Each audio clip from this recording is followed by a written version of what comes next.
সবাই দেখেন, একটা ঘুঘু পাখি মারা গেছে আমার ভাইয়ের ছেলের। এই যে হাতে ঘুঘু পাখিটা, এটা মেয়ে ছিল। আর এই যে বসে আছে ডিম নিয়ে, এই ঘুঘু পাখিটা ছেলে। তো মেয়ে পাখিটা কেন মারা গেল? মেয়ে ঘুঘু পাখিটা শীতে মারা গেছে। এই যে এটা বারান্দা, বারান্দায় কিছু ছিল না, সেই শীতে ঘুঘু পাখিটা মারা গেছে। এখন পর্দা দিয়েছি, আমি পর্দা দিয়ে রেখেছি, তারপরও ডিমগুলো নষ্ট করে ফেলেছে, ডিমগুলো ফুটবে না। পরবর্তীতে ওকে আমি নিয়ে বাজারে গিয়ে এই যে মেয়ে ঘুঘু পাখি আরেকটা কিনে এনেছি দুজনে গিয়ে। যেটা আদার খাচ্ছে এটা হয়েছে ছেলে পাখি। এখন এটাকে দেখে ও আর ডিম নিয়ে বসে না। 2 দিন অপেক্ষা করছে, কিন্তু তার জোড়া যেটা ছিল সেটা কিন্তু আসে নাই, মারা গেছে। ও অপেক্ষা করছে, এই 2 দিন ও খাওয়া দাওয়া করে নাই, শুধু অপেক্ষায় ছিল আর ডিম নিয়ে বসেছিল।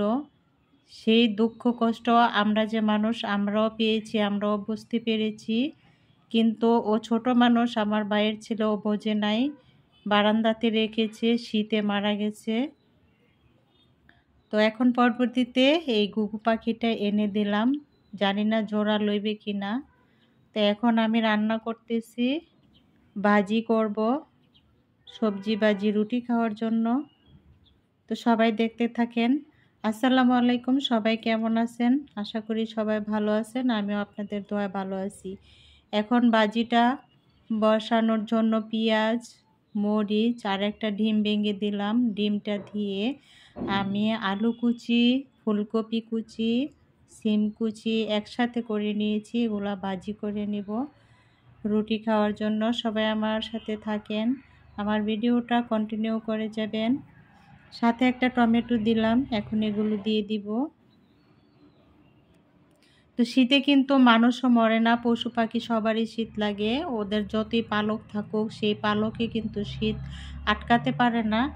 ও ছোট মানুষ শখের বশে এনেছিল একজোড়া ঘুঘু পাখি 1000 টাকা দিয়ে। তো ও কিন্তু ঘুঘু পাখিটা বাঁচাতে পারলো না, পরবর্তীতে গিয়ে ওরা আব্বা টাকা দিছে, পরবর্তীতে আমাকে নিয়ে গেছে, ঘুঘু পাখিটা কিনেছে। আমার মনে হয় জোড়া নিবে, যদি জোড়া না নেয় তারপর ও বিক্রি করে দেবে এই জোড়া, নতুন করে আবার কিনে আনবে। তো এদের দেখেন, কথা বলতে বলতে আমার ভাজিটা হয়ে গেছে, ধনেপাতা দিয়ে দিলাম। ধনেপাতাগুলো মিশিয়ে আমি নামিয়ে নেব। আমি এখন আরেকটা রেসিপি রান্না করব, কাতলা মাছ রান্না করব পালং শাক দিয়ে। সবাই আমার সাথে থাকেন, যে যেখান থেকে আমার ভিডিওটা দেখতেছেন, দেশ বিদেশ থেকে আপু ভাইয়ারা সবাই আমার ভিডিওটা দেখে যাবেন। আমিও আপনাদের ভিডিও দেখব এবং দেখি। মাছগুলো আমি এখন হলুদ মরিচ দিয়ে লবণ দিয়ে ভেজে নিচ্ছি। কাতলা মাছগুলো বড়ই ছিল, আমার শাশুড়ি গ্রাম থেকে পাঠিয়েছে আমার নানি শাশুড়ির কাছে। তো সেই মাছগুলো দেখাচ্ছি, আপনারা দেখেন কিভাবে আমি রান্না করি।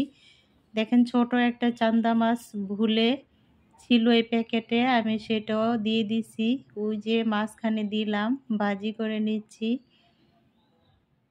এত কষ্ট করে গাড়ি ভাড়া দিয়ে আসছে চান্দা মাছটা, এটা তো ফেলে দেয়া যায় না। আমি এদের সাথে বেজে নিচ্ছি, কাতলা মাছের সাথে। তো এখন আমি রান্নাটা বসাই দিলাম, মাছ ভাজা হয়ে গেছে, ফ্রাই প্যানে পেঁয়াজ তেল দিয়ে দিছি।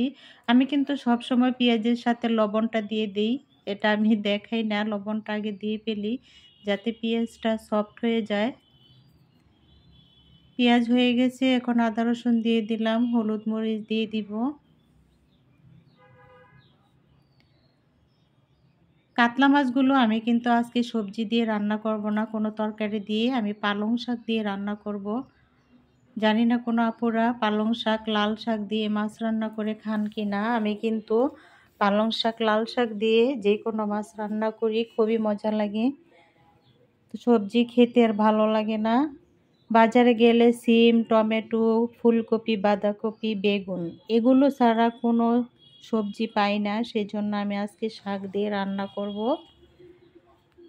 তা আমি কিন্তু খাওয়ার পরে ভয়েসটা দিচ্ছি, ভিডিওটা ছাড়ছি। শাক দিয়ে কিন্তু মাছ রান্না করলে অনেক মজা লাগে।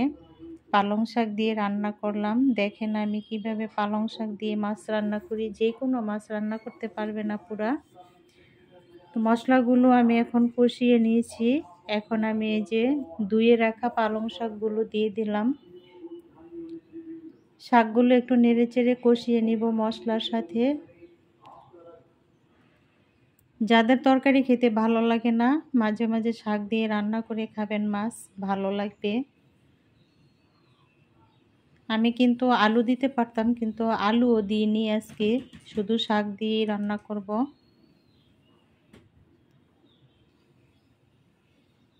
তো শাকটা কিন্তু কষানো হয়ে গেছে।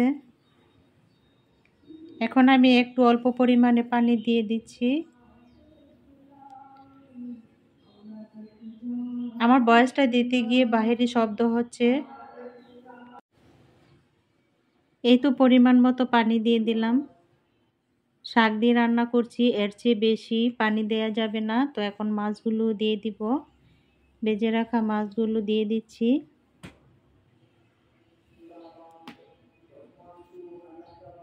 একটা বলক আসলে নামিয়ে নিব। ঢাকনা দিয়ে একটু ঢেকে দেই।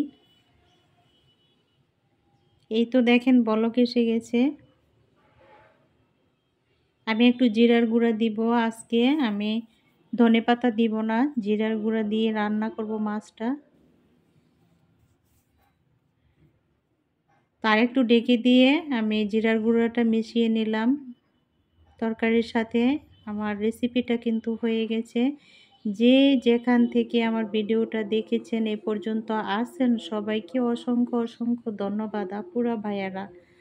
যার লাইক দিতে মনে নাই একটা লাইক দিয়ে দিবেন প্লিজ। আর সবসময় আমার সাথে থাকবেন। সবাই ভালো থাকবেন। আল্লাহ হাফেজ।